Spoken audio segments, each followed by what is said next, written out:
दौरा करते हुए जयपुर से पूरे मुरैना जिले से भिंड जिले खत्म करते हुए ग्वालियर ग्रामीण करते हुए आपके बीच में आया। मैं ग्वालियर की मेरी परिवार से यही कहना चाहता हूँ, हमारे सामने हमारे कोमल प्रत्याशी नारायण सिंह जी हमारे सामने। इनके दिमाग में या दिल में किसी के लिए एक बुरी सोच नहीं, करेंगे तो केवल आपका अच्छा ही करेंगे।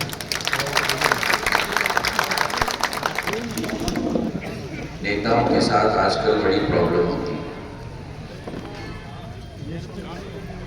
टेढ़े मेढ़े सोचने में एक नंबर होता है। नारायण सिंह जी कभी भी, अब आप फिर चढ़ गए सबके सब नीले शर्ट वाले।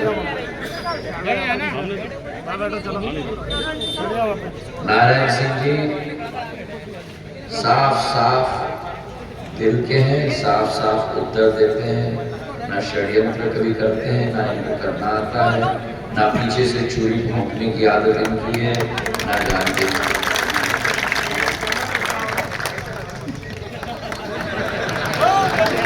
इनकी एक कमी है, देखो मैंने आपको कहा ना रिश्ता आपका और मेरा है, प्रत्याशी की कमी भी आपको बता रहा हूँ। कोई सोचेगा मैं कांग्रेस का प्रचार कर रहा हूँ। प्रत्याशी की एक बहुत बड़ी कमी है, वो कमी ये है कि जितना इनको हंसना चाहिए नहीं हंसते। अगर ये मुस्कुराए तो आधे कठिनाई वहीं मिट जाती है। सही है कि नहीं? सही बात है। हम सबका अपील है आपसे नारायण सिंह, पूरी जनता, मैं भी जनता ही हूँ, हम सबका अपील है कि आप मुस्कुराते रहें। मैं नारायण सिंह जी को आज से नहीं जानता, मैं नारायण सिंह जी को पिछले 20 साल से, जब मैं उधर था राजनीति की एक स्तर पर आप अलग अलग विचारधारा के हो सकते, अलग अलग सोच के हो सकते, लेकिन एक दूसरे का सम्मान रखना ये भी राजनीति का भाग है। और मैंने सदैव पाया है कि नारायण सिंह जी जितना चाहते हैं कि उनका सम्मान रहे, उससे 10 गुना ज्यादा दूसरों का सम्मान करते हैं।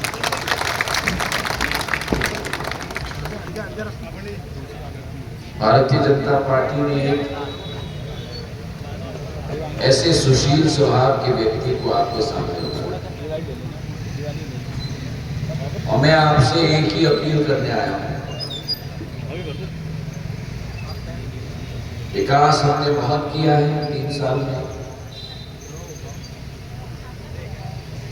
अगर कांग्रेस की झूठी 5G की गारंटी है ना, कांग्रेस ने 5G की गारंटी दी है, उन्होंने तो अपने कार्यकाल में 2G का टेलीकॉम का घोटाला कर दिया था। आप वो 5G घोटाला करने जा रहे हैं। एक चीज भी जनता की विश्वास पर खरे नहीं उतरे। 15 महीनों की सरकार, ग्वालियर में एक काम नहीं किया, एक विकास का खंभा नहीं लगाया, और 3 साल में शिवराज सिंह जी, शेजवलकर साहब और मेरी, हम तीनों की जोड़ी ने ग्वालियर में विकास की नदी बना। मैं पूरा लिस्ट पढ़ना नहीं चाहता, मैंने अपने हाथ से लिखे नहीं, लेकिन चाहे एयरपोर्ट हो, चाहे ट्रेन की कनेक्शन हो, आप में से कितने लोग हवाई से सफर करते हो? मेरी बच्ची कर रही है। नई सुविधा मिली है ना एयरपोर्ट में, और नया एयरपोर्ट भी बन रहा है 600 करोड़ का। कभी आपने कल्पना किया था कि ग्वालियर में इतना बड़ा एरोड्रोम बनेगा? ज्यादा ऊर्जावान हमारे साथी हैं, जरा इनके लिए भी ताली बजा दो एक बार। अब आप साथ 2.5 लाख स्क्वायर फुट का एयरपोर्ट में बना रहा हूँ। जितना बड़ा, आप में से कितने लोग इंदौर और भोपाल गए एयरपोर्ट देखा है? जितना बड़ा इंदौर और भोपाल का एयरपोर्ट है, उससे बड़ा एयरपोर्ट आपका और हमारा ग्वालियर में है। और वो भी एयरपोर्ट में रिकॉर्ड टाइम में बना रहा हूँ। आप लोगों को याद होगा, गृह मंत्री जी आए थे यहाँ 16 अक्टूबर 2022 शिलान्यास करने के लिए। साधारण तौर पर एयरपोर्ट बनाने के लिए इस देश में 3 साल लगते हैं। ग्वालियर का एयरपोर्ट 2.5 लाख स्क्वायर फुट का 600 करोड़ का इस दिसंबर तक, मतलब 14 महीने में मैं तैयार करके आपको दे रहा हूँ। जो विश्व रिकॉर्ड है, कोई भी एयरपोर्ट विश्व में 14 महीने में तैयार नहीं हुआ है। केवल हमारा ग्वालियर का एयरपोर्ट 14 महीने में तैयार हुआ।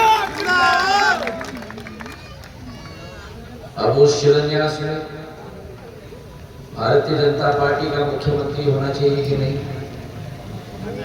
होना चाहिए कि नहीं? इधर क्या होना चाहिए कि नहीं? ग्वालियर में नया रेलवे स्टेशन बन रहा है, वो भी मैंने डिजाइन किया है।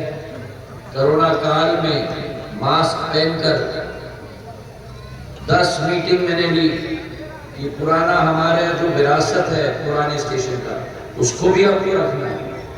आधुनिक भी बने और पुराना विरासत भी बने। तो पुराना स्टेशन पत्थर का बना हुआ, इर्द गिर्द थोड़ा ईंट का बना हुआ है, वो भी हम पत्थर से बनाएंगे दोबारा। पूरा पत्थर का बना हुआ, जैसे भाड़ा में लाइटिंग की है वैसे ही पुराने स्टेशन का लाइटिंग हम लोग करने वाले हैं। और दोनों तरफ आधुनिक एस्केलेटर लगाकर दूसरे प्लेटफॉर्म पे जाने के लिए और आगमन में दूसरे एस्केलेटर से नीचे आने के लिए, और नंबर 1 प्लेटफॉर्म पे जाने के लिए आज भी जब नया स्टेशन बनेगा पुराने स्टेशन से ही हम जाएंगे और बाहर आएंगे। 500 करोड़ का नया स्टेशन बन रहा है, 600 करोड़ का एयरपोर्ट बन रहा है। मैंने आप लोगों को कहा था कि आप मेरे हाथों को मजबूत करो। जो मेरी महिलाएं आए ना, लाइन लगाती हैं गर्मी के महीने में बाल्टी के साथ पानी के लिए टैंकर के सामने। जब माधव महाराज ने पानी का डिस्ट्रीब्यूशन सिस्टम बनाया था 1910 में, वही डिस्ट्रीब्यूशन सिस्टम है आज हमारे पास, वही पानी की कैपेसिटी है। मैंने आपको कहा था मैं चंबल से पानी लाऊंगा, 1400 करोड़ रुपए की प्रोजेक्ट स्वीकृत हो गई है चंबल से पानी। 400 करोड़ चंबल से 150 MLD कोटवाड़ बांध में आएगा।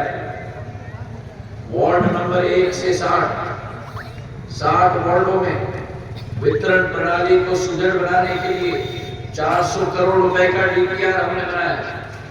और नए हमारे 6 वार्ड है 61 से 66 जो ग्रामीण प्रवेश से आज जुड़े हैं ग्वालियर में, वहां डिस्ट्रीब्यूशन पाइपलाइन लगाने के लिए 600 करोड़ का प्रोजेक्ट, 1400 करोड़ रुपए का प्रोजेक्ट आना चाहिए। हमारी ग्वालियर संस्कृति की धरोहर है।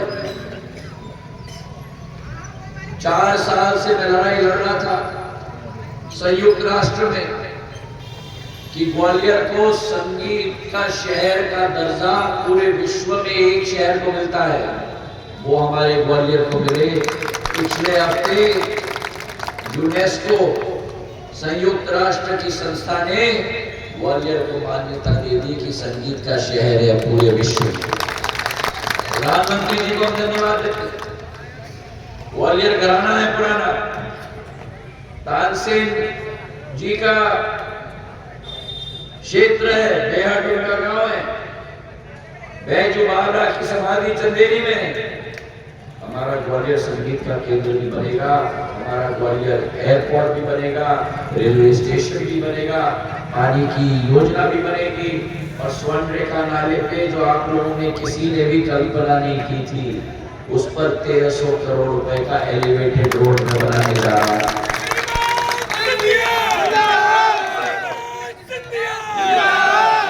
IITM से महारानी लक्ष्मीबाई की मूर्ति तक, समाधि स्थल तक, और महारानी लक्ष्मीबाई के समाधि स्थल से जिरासी पुलिस चौकी तक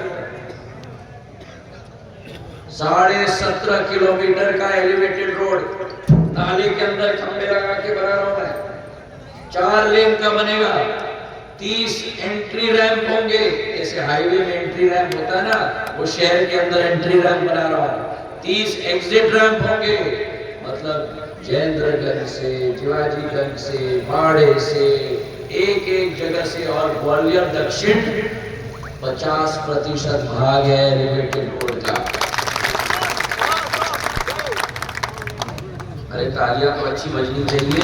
800 करोड़ रुपए का प्रोजेक्ट, प्रत्याशी महोदय भी बजाए ताली की से, ताली बजाने में मुश्किल आ गया।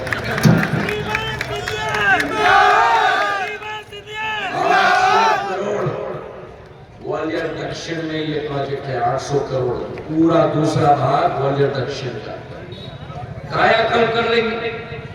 ट्रैफिक का प्रॉब्लम का पूरा समाधान हो जाएगा। कहने का तात्पर्य ये है कि विकास और प्रगति मेरी जिम्मेदारी, आपकी जिम्मेदारी केवल एक, मेरे हाथों को आप मजबूत करें। क्यों, ये भी मैं आपको समझा। ऊपर से नीचे में प्रजातंत्र की प्रणाली को मजबूती करनी पड़ेगी। नीचे हमारे पास जो जमीनी स्तर का काम है, हमारे पास शर्त है। उसके बाद हमारे विधायक महोदय, इनके स्तर का काम आप इनसे कर रहे हैं। बड़े बड़े योजना जिनकी कल्पना भी आप नहीं करोगे, वो मैं लेके आऊंगा।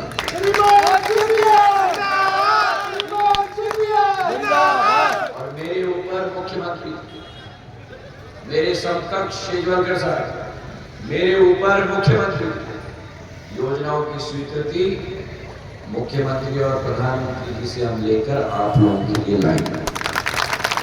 और ये झूठी जी नहीं है, जी 2G, 3G, 4G, 5G, ये कोई जी नहीं है।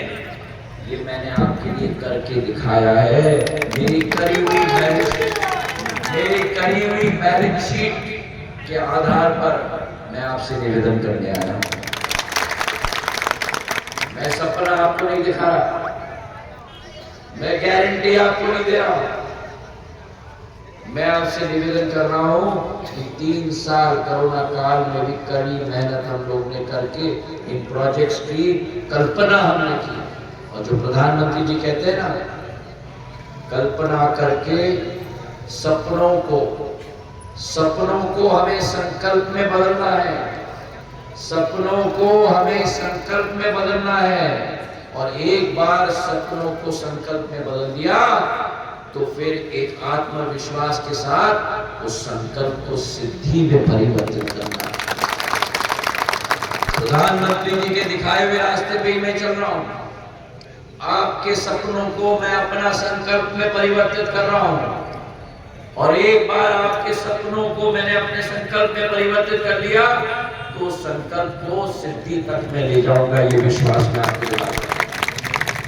तो अगर आपको मुझ में विश्वास है, अगर आपको प्रधानमंत्री जी में विश्वास है, अगर आपको शिवराज सिंह जी में विश्वास है, अगर आपको अमित शाह जी में विश्वास है, जिस नेतृत्व ने इस भारत माता के तिरंगे को विश्व पटल पर लहराया है, मैं आपसे निवेदन करता हूं कि अगर आपको हम में विश्वास है तो हमारे नारायण सिंह जी को आप अपना आशीर्वाद दें। आप इनके हाथों को मजबूत नहीं करेंगे, आप मेरे हाथों को,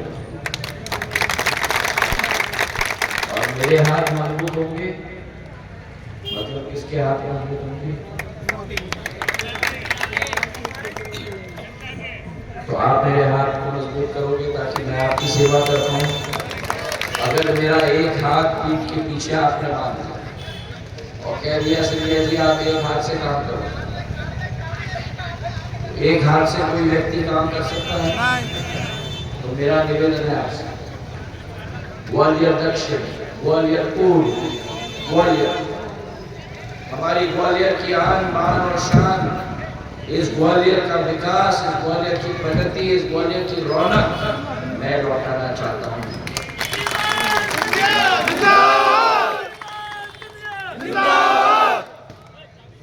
अगर किसी और की सरकार आई तो ना मुख्यमंत्री आपको दिखेगा और ना मंत्री आपको दिखेगा। मैं आपका था, आपका हूँ और मेरी जिंदगी की आखिरी सांस तक आपका रहूंगा।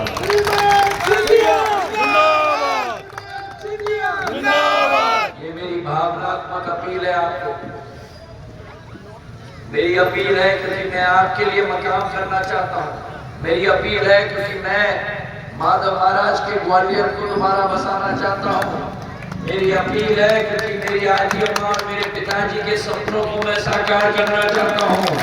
मेरी अपील है क्योंकि मेरी क्षेत्र की परिवार जो एक ज्वालामुखी की तरह मेरे दिल में तड़पती है, आपके हर ख्वाहिश को मैं पूरा करना चाहता हूँ। तो मेरा निवेदन आपसे है कि राजनीति को छोड़ो, आप मुझे देखो, आप शिवराज सिंह जी को देखो, आप नरेंद्र मोदी जी को देखो, और अगर इन तीन शख्सियत पर आपका विश्वास है तो पूरा आशीर्वाद नारायण सिंह जी